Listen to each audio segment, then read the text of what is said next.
함께 기도하심으로 4월 3일 수요일 매일 예배 시작하겠습니다. 기도합니다.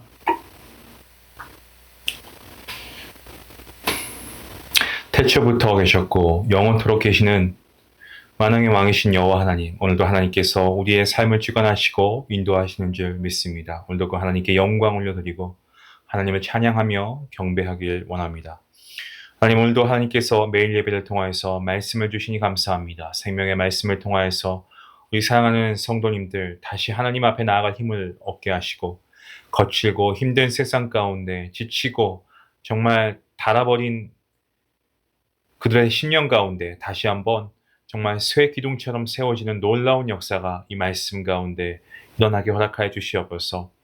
아버지 하나님께서 꿀성이보다 달콤한 말씀, 정말 성도님들을 통하여서 이 말씀이 들을 때 말씀을 통한 기쁨과 감사가 솟아나게 하시고, 그 말씀을 받아 먹을 때 아멘으로 화답하게 하여 주시옵소서. 삼키기 어려운 말씀일지라도 하나님의 말씀이라면 아멘으로 순종할 수 있는 성숙한 그리스도인이 될 수 있기를 간절히 원합니다.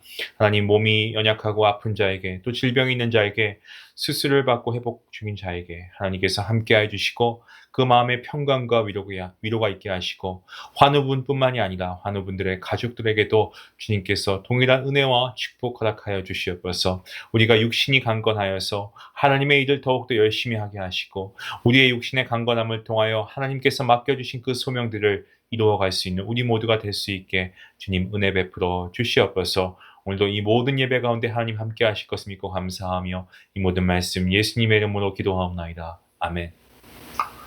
찬송가 542장 함께 하시겠습니다.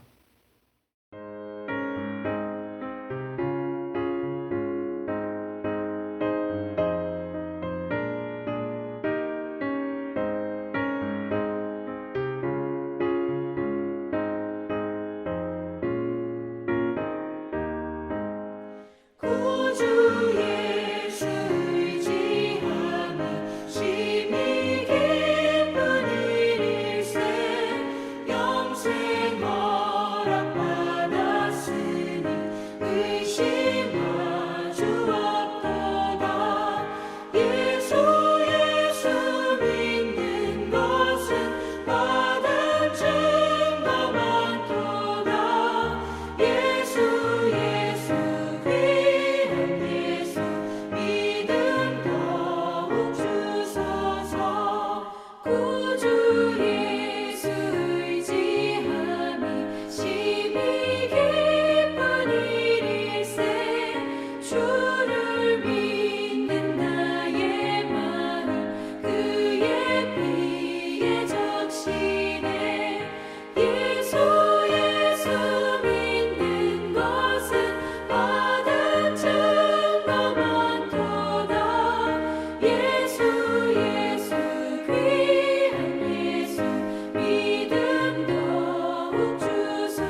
오늘도 계속해서 열왕기상 1장 말씀입니다.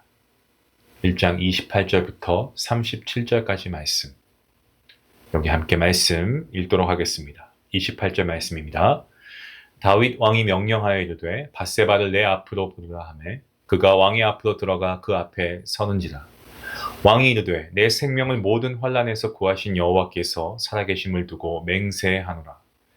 내가 이전에 이스라엘의 하나님 여호와를 가리켜 내게 맹세하여 이르기를 내 아들 솔로몬이 반드시 나를 이어 왕이 되고 나를 대신하여 내 왕위에 앉으리라 하였으니 내가 오늘 그대로 행하리라. 밧세바가 얼굴을 땅에 대고 절하며 내 주 다윗 왕은 만세수를 하옵소서 하니라. 다윗 왕이 이르되 제사장 사독과 선지자 나단과 여호야다의 아들 브나야를 내 앞으로 부르라 하니 그들이 왕 앞에 이른지라. 왕이 그들에게 이르되 너희는 너희 주의 신하들을 데리고 내 아들 솔로몬을 내 노새에 태우고 기혼으로 인도하여 내려가고 거기서 제사장 사독과 선지자 나단은 그에게 기름을 부어 이스라엘 왕으로 삼고 너희는 뿔라파를 불며 솔로몬 왕은 만세수를 하옵소서 하고 그를 따라 올라오라. 그가 와서 내 왕위에 앉아 나를 대신하여 왕이 되리라. 내가 그를 세워 이스라엘과 유다의 통치자로 지명하였느니라.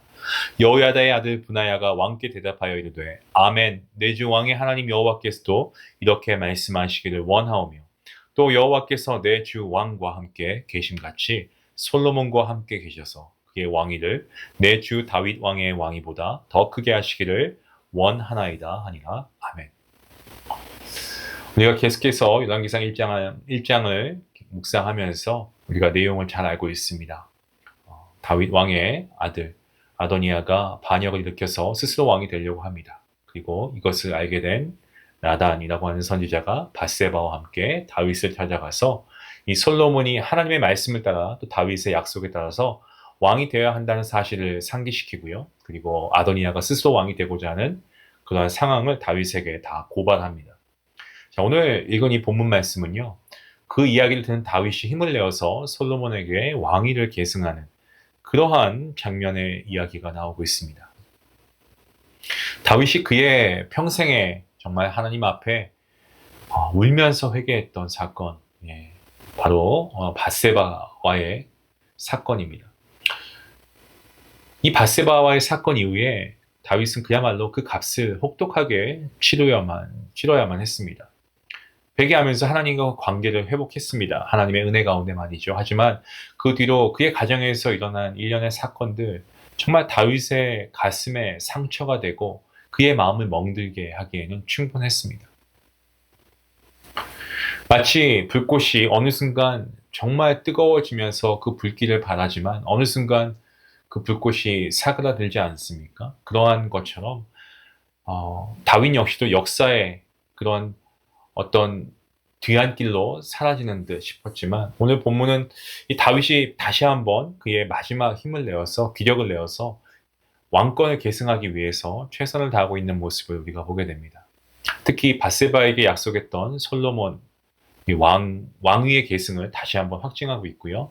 그리고 그대로 행할 것을 말하고 있습니다.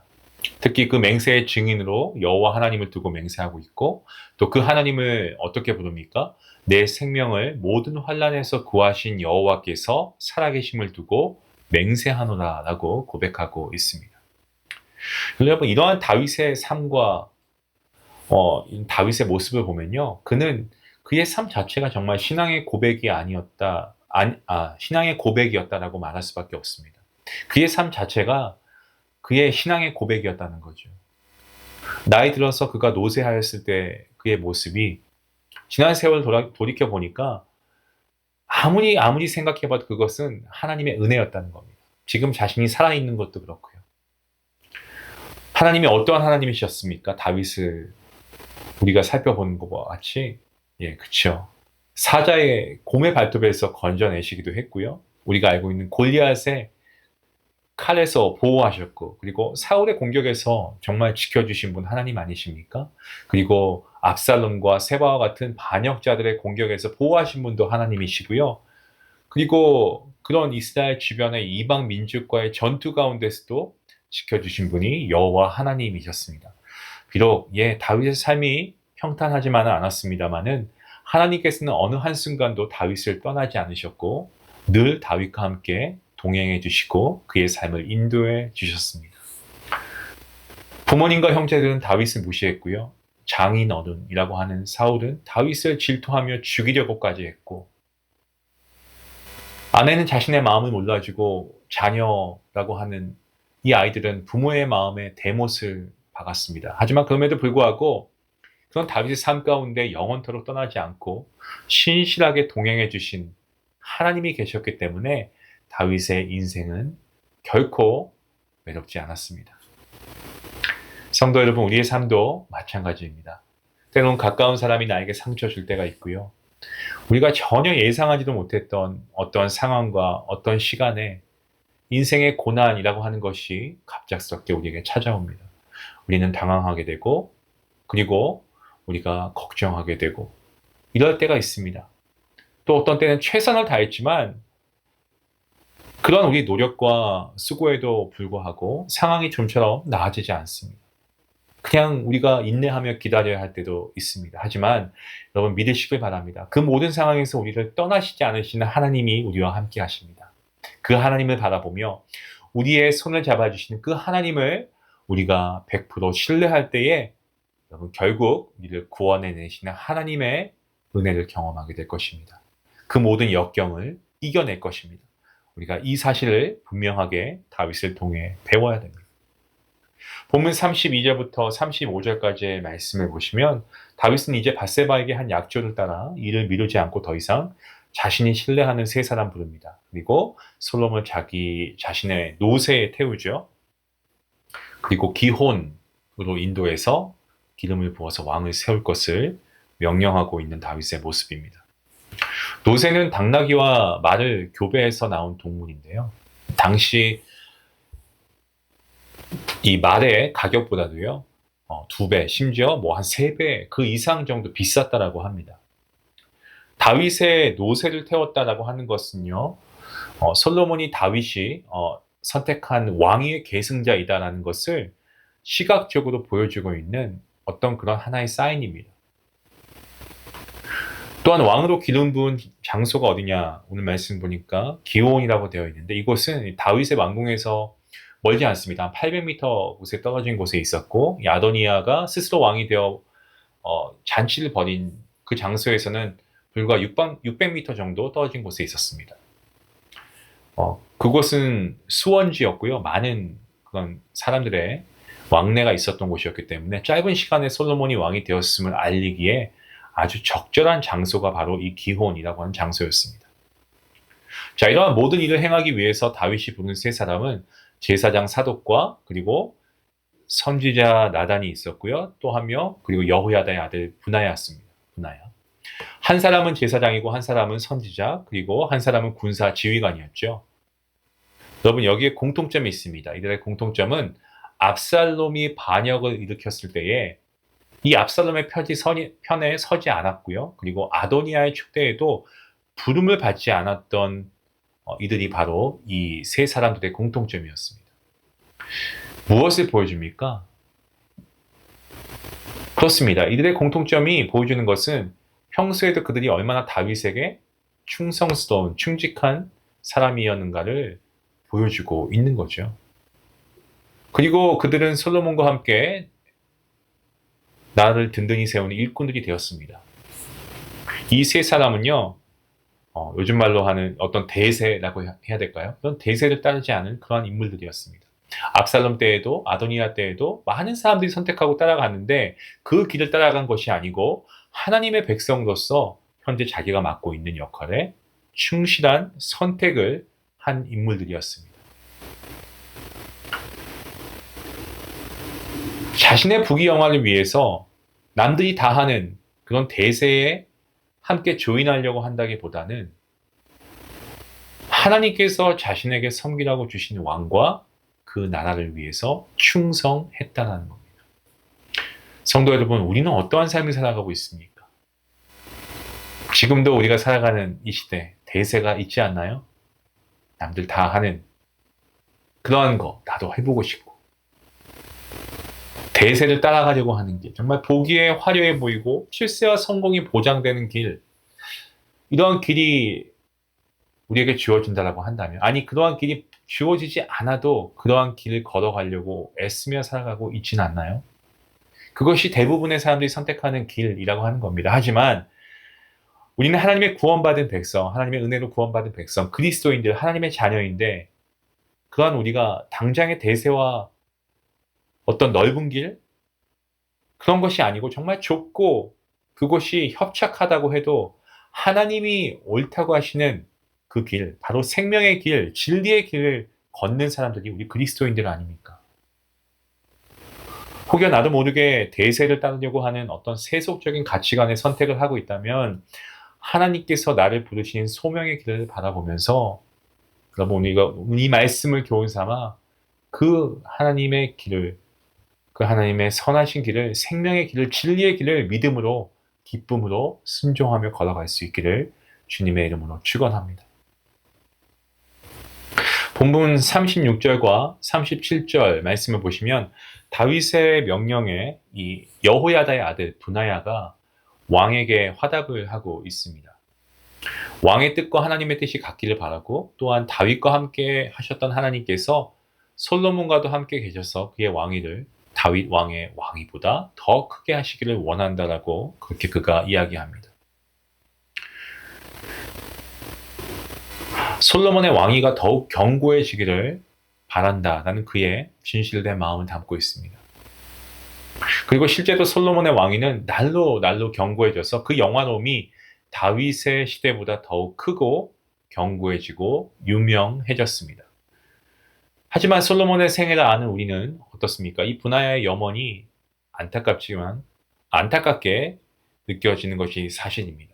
이 분하야는 솔로몬의 왕위가 더 크게 되기를 구했고 또 이루어졌지만 사실 그 결과 솔로몬은 노년에 어떻습니까? 하나님보다 여인들과 우상 숭배에 심취해 버리고 말죠.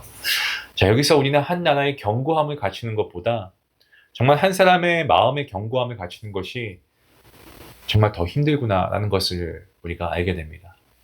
만약에 이 브나야가 솔로몬의 왕위가 더 크게 되길 간구하기보다 다윗이 하나님을 사랑하고 그 말씀을 따라 순종한 것보다 갑절의 사랑과 순종으로 생애 끝까지 하나님을 섬기는 솔로몬이 되길 화답했다면 더 좋지 않았을까라는 생각을 해봅니다. 실제로 많은 이들이 한 사람의 지도자가 세워지면 그 사람을 통해서 그 나라와 또 공동체의 영광이 더욱 커지고 어떠한 세력이 확장되고 견고해지기를 소망합니다. 하지만 그보다 더 중요한 것은요, 그 공동체의 견고한 영광보다 그 공동체가 더욱 하나님께서 기뻐하시는 공동체로 세워져 가는 것입니다. 우리는 화려했던 솔로몬의 영광 이후에 나라가 반으로 나뉘어지고 우상 숭배의 길을 걸어가다가 결국 포로로 끌려간 이스라엘의 역사를 우리는 말씀을 통해 알고 있습니다. 이것은 하나님의 말씀을 떠난 견고함과 영광은 그저 안개와 같은 뿐이라는 거죠. 어느 순간 다 거쳐버리고 그 흔적조차 없습니다. 때문에 우리는 오히려 보여지는 외적인 화려함과 견고함을 추구하는 것이 아니고 우리 마음이 어떻습니까? 하나님을 향한 견고한 신앙이 굳게 세워지길 기도해야 합니다. 그리고 하나님을 향한 견고한 신앙이 결국 우리 공동체를 지키고 성숙한 공동체로 이끌어간다는 사실을 우리가 기억해야 하겠습니다. 그리고 오늘 본문 말씀은 아닙니다만은 뒤에 38절과 39절 말씀인데요. 오늘 본문 말씀이 아니기에 제가 이 두 절 말씀을 읽도록 하겠습니다.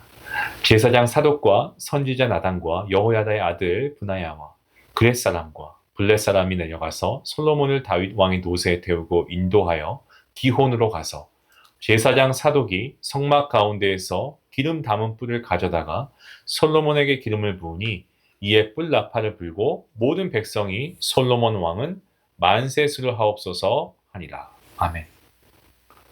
자, 38절과 39절 말씀을 보시면 다윗의 명을 받은 세 사람은 솔로몬을 다윗 왕의 노새에 태우고 기온에 가서 그에게 기름을 붓고 뿔 나팔을 불었다라고 되어 있습니다. 모든 백성들이 뭐라고 합니까? 솔로몬 왕이시여 솔로몬 왕은 만세수를 하옵소서라고 외치면서 솔로몬의 왕위 계승을 축하합니다.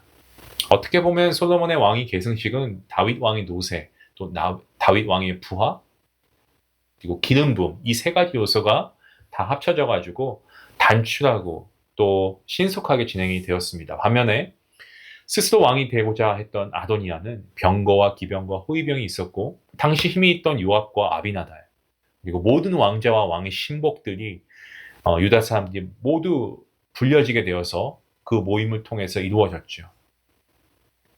또한 양과 소, 살찐 송아지도 잡아서 즐거이 먹고 마시면서 정말 기세가 등등했습니다. 하지만 하나님께서 택하신 솔로몬과 스스로 왕이 되고자 했던 아도니아의 그 결말은 어떻습니까? 완전히 다르죠. 너무나 상이하게 달랐습니다. 하나님의 말씀을 벗어나 있었던 화려함은요, 그야말로 정말 시든 꽃과 같이 되었고요. 아무리 강해 보이는 세력이라고 해도 어떤 올바른 명분과 절차가 없이 그런 것들을 잃어버린 세력은 마치 그냥 민들레 씨앗처럼 그냥 후 불어버리면 날아가 버리기 쉽고 마치 종이 호랑이와도 같습니다. 여러분 성경에 나오는 바벨탑이 그렇지 않습니까? 인간들이 자기의 이름을 높이기 위해서 모이지 않습니까?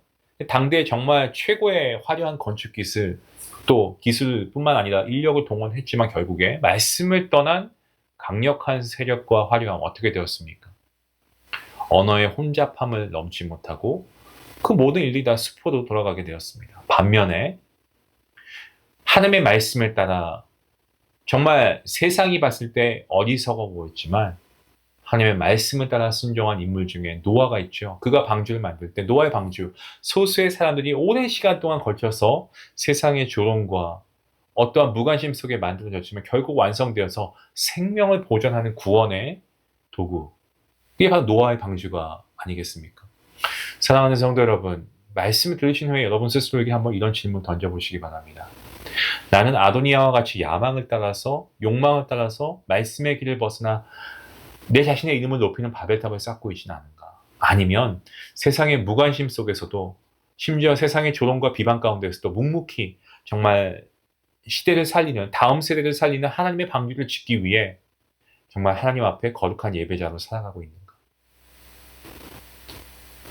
사랑하는 중앙가족 여러분, 만약 우리가 넓은 길, 또 세상이 말하는 대세, 어떤 막강한 세력을 따라가지 않으면 세상은 우리를 조롱하며 어떤 희롱의 옷을 지어 입힐 수 있습니다. 예, 그럴 수 있습니다. 하지만 언젠가는 분명하게 하나님 앞에 서는 그날 우리 아버지 하나님께서는 우리를 위한 빛난 의의 옷을 입히시며 영광 중에 우리를 맞아주실 줄로 믿습니다. 여러분, 우리가 이 땅에 살지만 그 하나님을 소망하고 우리가 주님의 다시 오심을 기대하며 오늘 우리의 하루의 삶을 정말 복음의 증인으로 하나님의 복음의 메신저로서 살아갈 수 있기를 정말 주님의 이름으로 간절히 축원합니다. 기도하시겠습니다.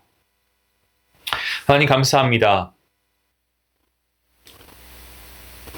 오늘 말씀을 통해서 우리가 많은 것을 우리 스스로 돌아볼 수 있게 되었습니다. 자기 스스로 왕이 되려고 정말 야망을 가졌던 이런 아도니아. 하나님 없이 자기 스스로 왕이 되려고 했습니다. 어쩌면 이것이 우리 모두의 욕망은 아닐런지요. 하지만 오늘 말씀 우리에게 귀한 교훈을 깨우쳐 주게 합니다. 하나님 없는 어떤 화려함도 어떠한 강력한 세력의 그러한 모습도 결국 그 말미에는 허무한 뿐임을 우리로 하여금 다시금 깨닫게 하시니 감사합니다. 세상의 대세 이것을 따르지 않겠습니다.